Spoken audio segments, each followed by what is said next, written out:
Years later, an elderly monk's trembling hand picks up a newspaper. On it, a wanted poster features his former disciple, now sought citywide for murdering his wife. The old monk lets out a profound, heavy sigh. This tragic path, perhaps, was seeded when he was just a young novice. Back then, he'd cruelly tie a rope to a frog, attach a heavy stone, and toss it into the water. He found amusement watching it struggle. He did the same to a small fish. His master witnessed all this silently, not intervening. Only that night, while the young monk slept, did the master quietly bring a massive stone, binding it tightly to his back. The next day, crushed, the boy begged for its removal. The master instead ordered him to the river, find every creature he'd bound and free them. If any had died, the stone was his forever. The boy, terrified, rushed to the bank. The frog, thankfully, was alive. He quickly freed it, but the fish he'd tortured was dead. Holding it, he broke down sobbing.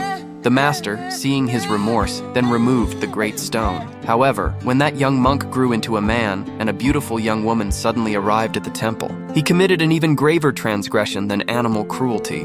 One day, while the girl slept, he stealthily slipped his hand into her blankets. Startled awake, she angrily slapped him. Afterwards, the monk knelt before the Buddha, endlessly in repentance. The girl, seeing his distress, felt a pang of pity and was about to comfort him when the master abruptly pushed open the door. The monk, petrified, prayed desperately his misdeed wouldn't be exposed. Yet, that very night, driven by an inability to control his desires while his master slept, he snuck into the girl's bedding. This time, he had irrevocably crossed the sacred line. To escape the master's watchful eyes, they secretly rowed a small boat to the center of the lake for a clandestine rendezvous. But by early next morning, the master had discovered everything. He had, in fact, already quietly removed the boat's drain plug. Cold lake water steadily flooded the boat, jolting the sleeping couple awake. The young monk, knowing his sin was exposed, fell to his knees, kowtowing and begging his master for forgiveness. The master sternly warned him he must sever this ill-fated attachment, then personally rowed the boat to send the girl away from the temple.